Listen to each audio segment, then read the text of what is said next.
If your blood sugar is still high every morning after 70, despite doing everything right, you are not failing. Something else is happening. You've cut the bread, you take the medication, you walk after dinner, and still, before your feet hit the floor, that number is high. It was high yesterday, it was high the day before. You start to wonder if you're missing something, or if your body has simply stopped cooperating. Here is what most people are never told. That morning number is not measuring what you ate the night before. It is measuring what your body did while you were asleep. And after 70, the overnight process that controls that number changes in a very specific way. Valerie is 72. Every morning before she got out of bed, she checked her glucose meter. The number was 8.1, then 8.4, then 8.2, high every single morning. 9 years on medication, evening walks every week, bread gone from her diet entirely. The number did not move. What was happening to Valerie was not a failure of effort. It was a mechanism most physicians don't have time to explain. The people who never hear this keep adjusting their diet and blaming themselves. The ones who do hear it change one specific thing, and the number moves. Have you been managing blood sugar after 70 and still can't get the morning number down? Tell me in the comments. How long have you been on medication, and has anyone ever checked your B12?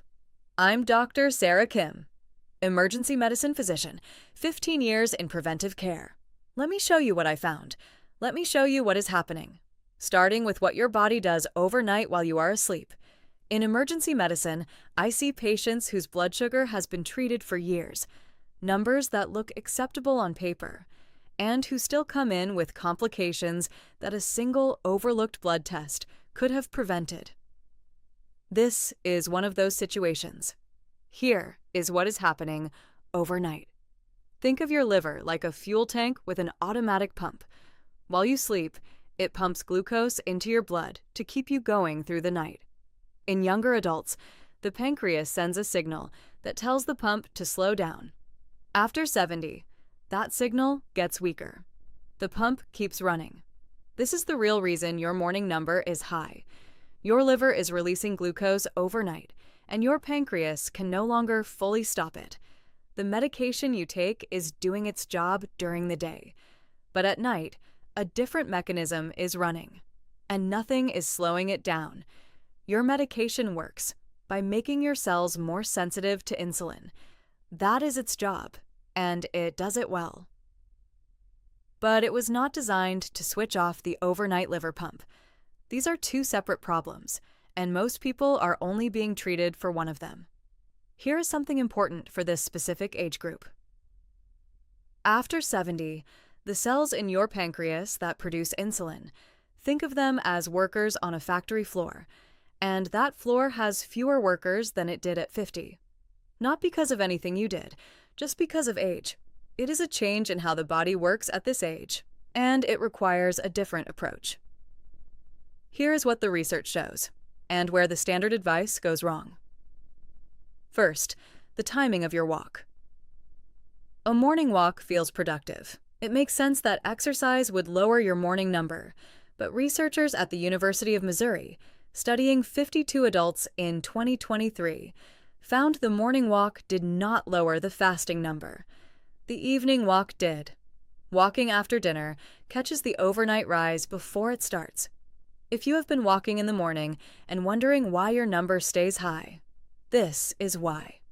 Second, when you eat. Many videos tell you to skip breakfast and eat later in the day. For a 70-year-old on medication, this is the wrong advice. Your body handles carbohydrates best in the morning. By evening, that tolerance is lower. A 2023 study in Diabetologia, men and women around age 67, all managing type 2 diabetes, found that eating carbohydrates earlier produced the same blood sugar benefit as a full Mediterranean diet. Same result. Earlier timing. After 70, skipping breakfast also reduces the protein your muscles receive in the first half of the day. Muscle loss at this age is a serious risk. Breakfast protects against it. Third, the supplement that is popular right now. Berberine is sold in health food stores as a natural option for blood sugar. It works by pushing the same switch as your medication. Same mechanism, same entry point.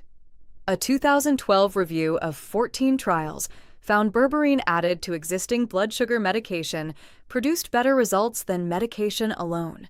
That sounds positive. Here's the problem. In 2025, researchers found that berberine and metformin use the same door to get absorbed. When both are present, they crowd each other out.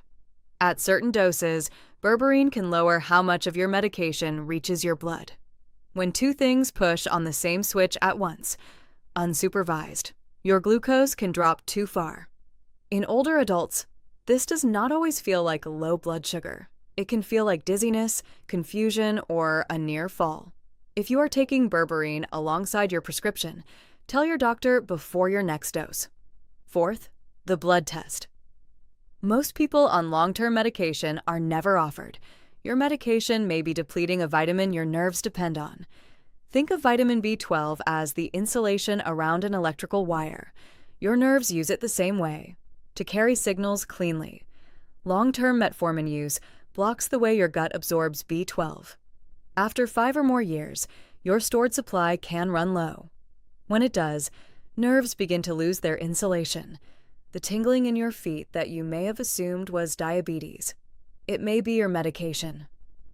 Research in diabetes, obesity, and metabolism found that people who had been on metformin long-term were more likely to develop nerve damage in their feet and around their heart. This is catchable. A simple blood test takes 1 tube. If the level is low, supplementation can stop the progression. Here is what to do with this information. Action 1. Move your walk to after dinner.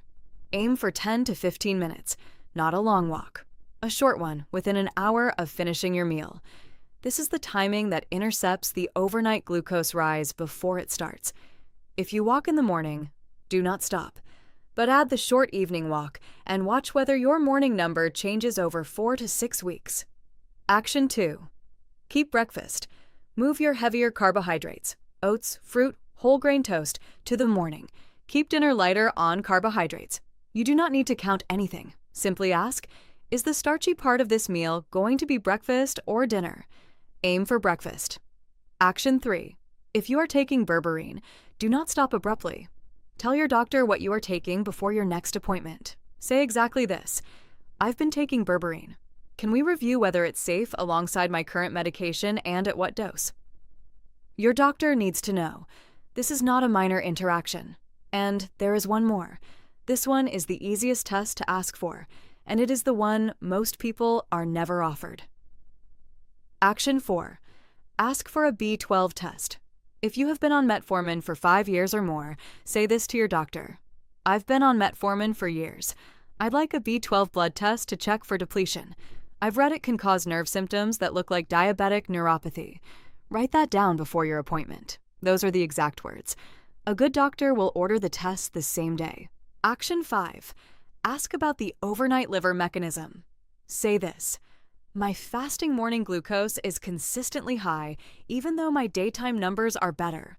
Could my liver be releasing too much glucose overnight, and is there anything specific for that? This opens a conversation your doctor may not have raised. These are not dramatic changes. 2 of them happen at the dinner table. 1 is a 10-minute walk. 1 is a sentence at your next appointment. Before I close, let me tell you what happened to Valerie. Valerie made 2 of these changes. She moved her evening walk to right after dinner, and she asked her doctor for a B12 test, words she had written on a piece of paper before she went in. The test came back low. Her doctor ordered the supplement that same afternoon. Within 6 weeks, her morning number dropped. Not to perfect, but to a range that felt different. She described it this way: she stopped dreading the meter. That first number of the day stopped feeling like a verdict. The tingling in her feet did not fully go away. That is the honest answer, and I will not tell you otherwise. But it stopped getting worse. For nerve damage that has been building for years, stopping the progression is a real outcome. Valerie is still on her medication. She still walks. She still watches what she eats. The difference is that now she knows what her body is actually doing overnight. And she has a doctor who is checking the right things. What I want to take a moment to be clear about, because this matters more than most people are told. The B12 depletion that metformin causes is one of the most reversible contributors to nerve symptoms in this age group. When B12 is restored, through B12 supplements or dietary changes guided by your doctor, many patients see meaningful improvement in tingling and nerve sensitivity within weeks to months.